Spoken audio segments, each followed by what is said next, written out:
নমস্কার বন্ধুরা, জয় শ্রীকৃষ্ণ, রাধে রাধে। সনাতন পরিবার চ্যানেলে আপনাদের সকলকে জানাই স্বাগত। আমি আশা করি আপনারা সকলে ভগবান বা ঈশ্বরের কৃপায় ভালো আছেন, সুস্থ আছেন। বন্ধুরা, আপনি যদি লাইফে কিছু জানতে চান বা শিখতে চান তাহলে চ্যানেলটি সাবস্ক্রাইব অবশ্যই করুন। জয় শ্রীকৃষ্ণ, রাধে রাধে। নমস্কার বন্ধুরা, আজ পৌষ মাসের বকুল অমাবস্যার রাতে ঘুমানোর আগে বলুন এই মন্ত্র। বন্ধুরা, বছরের দ্বাদশ অমাবস্যার মধ্যে শ্রেষ্ঠ অমাবস্যা হচ্ছে এই পৌষ মাসের অমাবস্যা। খুবই শুভ একটি দিন।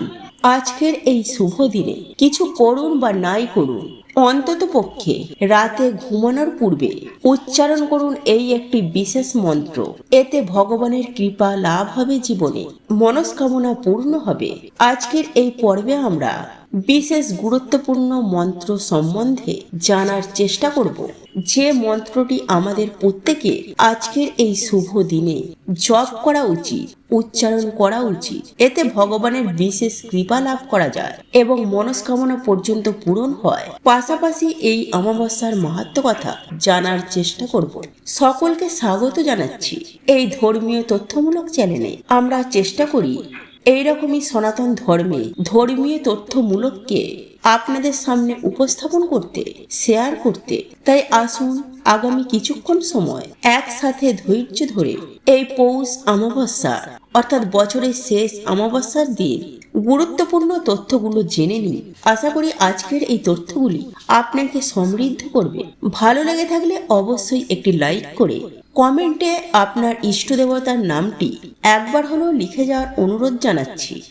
অমাবস্যা তিথি আমরা এমনিতেই জানি এটি একটা ভয়ভীতকর তিথি। এই অমাবস্যার দিনে চন্দ্রের আলো পৃথিবীতে পড়ে না, তখন সমস্ত পৃথিবী অন্ধকার আচ্ছন্ন থাকে। রাত্রিকালে একেবারে ঘোর অন্ধকার থাকে। এই রকম তো বলা হয়েছে এই অমাবস্যার সময় অশুভ শক্তি অর্থাৎ নেগেটিভ শক্তির প্রাদুর্ভাব ঘটে। সেই জন্য অমাবস্যার দিনে কিছু কার্য করা কি আমাদের উচিত নয়? পাশাপাশি এই অমাবস্যার সময় এই অশুভ গ্রহে প্রকোপ বাড়ে, কিন্তু সেই জন্য গ্রহদোষ থেকে মুক্তি থাকা উচিত। যার জীবনে গ্রহদোষ থাকে, যেমন শনির দৃষ্টি যদি থাকে, শনির দুই ধরনের দৃষ্টি, একটা কুদৃষ্টি, একটা শ্রুদৃষ্টি। যার উপরে শনির কুদৃষ্টি পড়ে 12 বৎসর পর্যন্ত তার জীবনে কিন্তু সহজেই ভালো কিছু হয় না, এবং শনির সুদৃষ্টি পড়লে খুব সহজেই সে কর্মক্ষেত্রে উন্নতি করতে পারে এবং সকল কাজে উন্নতি করতে পারে। তাই এই গ্রহ দোষ থাকলে তাও পর্যন্ত দূরীভূত হয় যদি কোনো ব্যক্তি এই বিশেষ মন্ত্রটি আজকের দিনে জপ করতে পারে। অমাবস্যা তিথি যেমন নদীতে জোয়ার ভাটা হয় আমরা অনেকেই জানি, ঠিক তেমনি আমাদের জীবনে অর্থাৎ আমাদের শরীরে জোয়ার ভাটা হয়। দেখবেন অমাবস্যার সময় গাঁটের ব্যথা বাড়ে অনেকের, আবার পূর্ণিমার সময়তেও অনেকের গাঁটের ব্যথা বাড়ে। তো এগুলো রয়েছে। পূর্ণিমার সময় মানুষের জীবন প্রবাহ ঊর্ধ্বমুখী থাকে এবং অমাবস্যার সময় জীবন প্রবাহ নিম্নমুখে থাকে। সেই জন্য অমাবস্যার সময় প্রথমত হচ্ছে একাকী কখনো নির্জন স্থানে যেতে নেই। কেন একাকে বিশেষ করে শ্মশান ঘাটে ভুলেও যাওয়া উচিত নয় অমাবস্যার সময়। এতে অপশক্তির ভর হওয়ার সম্ভাবনা থাকে। বর্তমানে এডুকেটেড সমাজে এই অপশক্তিকে আমরা বিশ্বাস করি না, ভূত প্রেতকেও আমরা বিশ্বাস করি না। তবে হ্যাঁ, এগুলি রয়েছে। এই ভূত পেতে ভর করলে বাস্তবে রয়েছে, যদিও আমরা অনেকেই বিশ্বাস করি না। তবে শাস্ত্র অনুযায়ী বলা হয়েছে, সেই জন্য আরো বলা হয়েছে এই পৌষ মাসে যে পূর্ণিমা পড়ে তাকেও বলা হয় মার্গশীর্ষ পূর্ণিমা। অমাবস্যা তিথিকেও বলা হয় মার্গশীর্ষ অমাবস্যা। এই পৌষ মাসকে মূলত লক্ষ্মী মাসও বলা হয়। বন্ধুরা, আপনারা দেখেছেন হয়তো যে যখন আমরা মন দিয়ে ঈশ্বরের পুজো আরাধনা করি তখন আমাদের চোখে জল চলে আসে, এবং সেই সময় যদি আমরা কেঁদে নিজের মনের ইচ্ছা বলি, তো আপনি কি জানেন যে আমাদের সাথে কি ঘটবে? হ্যাঁ বন্ধুরা, আপনি শুনলে অবাক হবে যে পুজো করার সময় চোখে জল আসা তা কোনো সাধারণ ব্যাপার নয়, কারণ এমনটা সবার সাথে হয় না। তাই বন্ধুরা, বাস্তবের কারণ জানলে আপনারা চমকে উঠবেন। বন্ধুরা, প্রত্যেক মানুষের সাথে জন্ম থেকে কোনো দেবদেবীর আশীর্বাদ থাকে, কিন্তু আমরা তা জানি না। তাই আজকের ভিডিওটিতে বন্ধুরা আমরা জানবো যে এমন কোন অজানা শক্তির কৃপা আপনার ওপর রয়েছে। তাই অবশ্যই বন্ধুরা ভিডিওটি পুরো দেখবেন। আর চ্যানেলে বন্ধুরা নতুন হলে চ্যানেলটি সাবস্ক্রাইব করে পাশের বেল আইকনটি অন করে রাখুন আর কমেন্টে লিখুন জয় শ্রীকৃষ্ণ, রাধে রাধে। বন্ধুরা, বলা হয় সৃষ্টির প্রত্যেকটি কোণায় কোণায় ভগবান রয়েছেন। ভগবান ছাড়া বাস্তবে আর কিছুই নেই, কিন্তু আমরা এই মায়াতে পড়ে মিথ্যা সংসারকে সত্য মনে করি, যা একদিন নষ্ট হয়ে যাবে। ফলে বিভিন্ন রকমের কর্মবন্ধনে পড়ে আমাদের এই জীবন বিভিন্ন রকম সমস্যায় ভরে যায়। তখন আমরা ভগবানকে ভুলে গেলেও ভগবান কখনো তার ভক্তকে ভোলেন না। তাই যখনই আমরা মৃত্যুলোকে কর্ম করতে আসি, ভগবানও বিভিন্ন দেবদেবীর রূপে ভক্তের সাথেই থাকেন এবং তিনি তখন আমাদের কিছু সংকেত দেন। বন্ধুরা, যেহেতু আমরা মৃত্যুলোকে এসেছি, তো আমাদের তো কর্মফল ভোগ করতেই হবে। ভগবানকে স্বয়ং এই মৃত্যুলোকে কর্মফল ভোগ করতে হয়েছে। তাই যদি আমরা এই জন্মে ভোগ না করি, তো এর জন্য আমাদের আবার জন্ম নিতে হবে। কিন্তু সেই জন্মে ভগবান কোনো না কোনো রূপে ভক্তের সাথেই থাকেন এবং তিনি বিভিন্ন সংকেতের মাধ্যমে তার ভক্তকে সংকেত দেন, তাকে মার্গদর্শন করে। তাই যখনই আপনার মনে হবে যে আপনি একা এই সংকেতগুলি লক্ষ্য করবেন, তাহলেই বুঝতে পারবেন যে ভগবান আপনার সাথেই রয়েছে এবং আপনার মনের বাসনা তিনি পূর্ণ করবেন। নাম্বার 1, পুজো করার সময় চোখে জল আসা। বন্ধুরা, যেহেতু আমরা জন্ম জন্ম ধরে ভগবানের ভক্তি করছি, সেও তো সেই দেবদেবীর সাথে একটি জন্ম জন্মের সম্পর্ক হয়ে গেছে। তাই যখনই আপনি সেই দেবদেবীর মন্দিরে যান বা তার দর্শন করেন বা তার নাম কীর্তন শুনলেই যদি আপনার চোখ দিয়ে জল বেরিয়ে যায়, তাহলে এর মানে তো আপনার সাথে ঈশ্বরের ঊর্জার মিলন হয়ে গেছে। তাই এই সময় যদি আপনি নিজের মনের ইচ্ছা ভগবানকে জানান, তাহলে কিছুদিনের মধ্যেই দেখবেন আপনার মনের বাসনা ভগবান পূর্ণ করেছেন। কিন্তু অবশ্যই জেনে বুঝে কোনো রকম বাজে কার্য করবেন না। মনে দয়া, মায়া, করুণা এগুলি রাখবেন। নাম্বার 2, প্রদীপের আলো বেড়ে যাওয়া। বন্ধুরা, আগুন হলো পঞ্চতন্ত্রের মধ্যে একটি, তাই এর মধ্যে ভগবান শিবের বাস। তাই পুজো করার সময় যদি প্রদীপের আলো হঠাৎ করেই বেড়ে যায়, তাহলে এর মানে আপনার জীবনে এবার খুশির দিন আসবে। নাম্বার 3, যদি হঠাৎই পুজো করার সময় আপনার শরীরে শিহরণ দিয়ে ওঠে, আপনার লোম সব দাঁড়িয়ে যায়, তাহলে ভাববেন আপনার আশেপাশে কোনো দেবদেবী রয়েছেন। নাম্বার 4, যদি কোনো ঠাকুরের মূর্তি বা ফটো দেখার সময় এমন কোনো মনে হয় যে আপনাকে দেখে ভগবান হাসছেন বা আপনাকেই দেখছেন, তাহলে এর মানে ভগবান আপনার উপর খুবই প্রসন্ন। এছাড়াও বন্ধুরা, যদি আপনার স্বপ্নে দেবদেবী আসেন, তাহলে আপনি খুবই ভাগ্যবান। বন্ধুরা, আমাদের হিন্দু শাস্ত্রে এই ময়ূরের পালকের এক বিশেষ মাত্রা রয়েছে।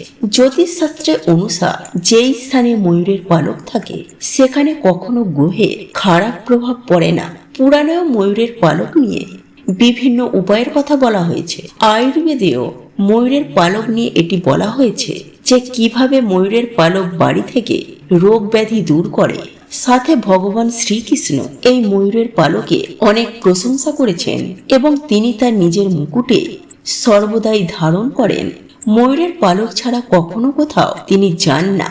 তাই ভগবান শ্রীকৃষ্ণ বলেন, ময়ূর হচ্ছে সুখ, শান্তি, সমৃদ্ধির প্রতীক। ময়ূরের পালক মানুষকে সমস্ত রকমের নেগেটিভ ঊর্জা থেকে রক্ষা করে, ফলে সহজেই মানুষের জীবনে সুখ শান্তি ফিরে আসে। তাই হিন্দু ধর্মে ময়ূরকে মা লক্ষ্মী, মা সরস্বতী, শ্রী গণেশ, হনুমানজি এবং কার্তিকজির সাথে যুক্ত করা হয়েছে। তাই ময়ূরের পালককে ব্যবহার করে সহজেই মা লক্ষ্মীকে প্রসন্ন করে জীবনে সুখ, শান্তি, সমৃদ্ধি প্রাপ্ত করা যায়। এবং ময়ূরের পালকের সাথে যদি একটি বাঁশি রাখা যায়, তো বন্ধুরা এটিকে বাড়ির জন্য খুবই শুভ বলে মানা হয়।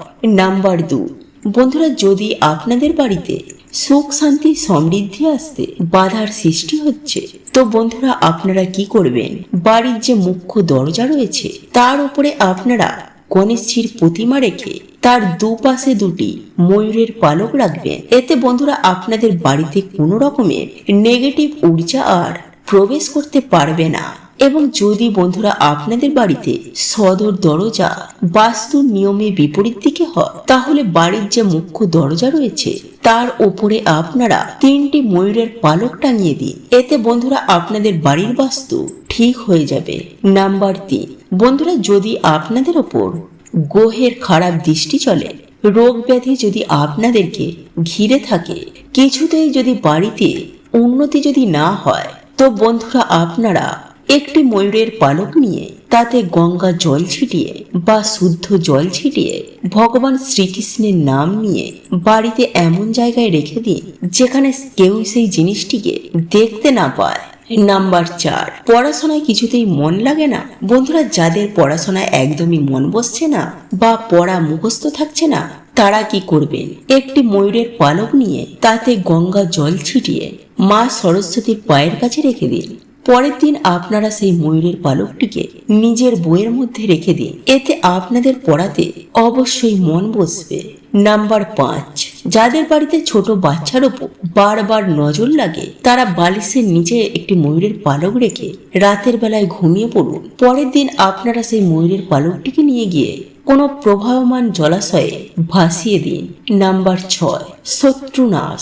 বন্ধুরা কেউ যদি আপনাদের পেছনে বারবার লাগছে, তাহলে মঙ্গলবার দিন আপনারা হনুমানজির মাথার সিঁদুর নিয়ে সেই ময়ূরের পালকে লাগিয়ে দিয়ে সকালে স্নান করেই সেই শত্রুর নাম নিয়ে আপনারা কোনো জলাশয়ে ভাসিয়ে দিন। নাম্বার 7, বন্ধুরা যদি আপনাদের কোনো মনোবাসনা এখনো বাকি রয়েছে বা আপনাদের আর্থিক উন্নতি চাই, তাহলে স্নান করে এসে রাধা কৃষ্ণের মন্দিরে গিয়ে বা বাড়িতে ভগবান শ্রীকৃষ্ণের মাথায় ময়ূরের পালকটি বেঁধে দিন এবং নিজের মনের যা ইচ্ছা রয়েছে তা ভগবানকে বলুন। দেখবেন কিছু দিনের মধ্যেই আপনাদের বাড়িতে সুখ শান্তিতে ভরে গেছে। বন্ধুরা আপনারা সকলেই ডমুর গাছ দেখেছেন, তাই না? কিন্তু আমরা বেশিরভাগ মানুষই জানি না যে এই গাছের মধ্যে ভগবান বিষ্ণুর বাস হয়। আসলে বন্ধুরা একটি পৌরাণিক কথা অনুসার যখন ভগবান বিষ্ণু নরসিংহ অবতার নিয়েছিলেন এবং তার লীলা যখন সমাপ্ত হয়ে যায়, তারপর বন্ধুরা তার নখ ডমুর গাছের নিচে রেখে দেওয়া হয়। এরপর যখন ভগবান বিষ্ণু সেই নখ নিতে আসেন, তখন দেখেন সেই নখের জন্য ডমুর গাছের গায়ে কাটা কাটা দাগ হয়ে গেছে। তখন ডমুর গাছ বলেন, হে প্রভু, আপনি আমার সাথে এমন কেন করলেন? তখন ভগবান বলেন, ডমু, এই ক্ষতিপূরণের জন্য আমি সর্বদাই তোমার গাছে নিবাস করব এবং যে শ্রদ্ধা মনে গাছের পুজো আরাধনা করবেন তাদের সকল মনোবাসনা পূরণ হয়ে যাবে। তো এই ছিল আমাদের আজকের ভিডিও। ভিডিওটি কেমন লাগলো তা কমেন্ট করে অবশ্যই নিজের মতামত জানাবেন। ভালো লেগে থাকলে অবশ্যই একটি লাইক করবেন। কমেন্টে ভক্তি, ভালোবাসা ও শ্রদ্ধার সহিত জয় মা লক্ষ্মী দেবীর জয় বা জয় শ্রীকৃষ্ণ রাধে রাধে একটি বারের জন্য হলেও লিখে যাবার জন্য অনুরোধ জানাচ্ছি। আর আপনি যদি আমাদের চ্যানেলে নতুন দর্শক হয়ে থাকে, তো বিশেষভাবে অনুরোধ করব চ্যানেলটি অবশ্যই সাবস্ক্রাইব করে পাশে থাকা নোটিফিকেশন বেল আইকনটি অন করে রাখবেন। তাহলে সকলে সুস্থ থাকুন, ভালো থাকুন, পরম করুণাময় ঈশ্বরের অশেষ কৃপায়। তো আবারও কথা হবে আপনাদের সাথে নতুন কোনো ভিডিওর বিষয় নিয়ে।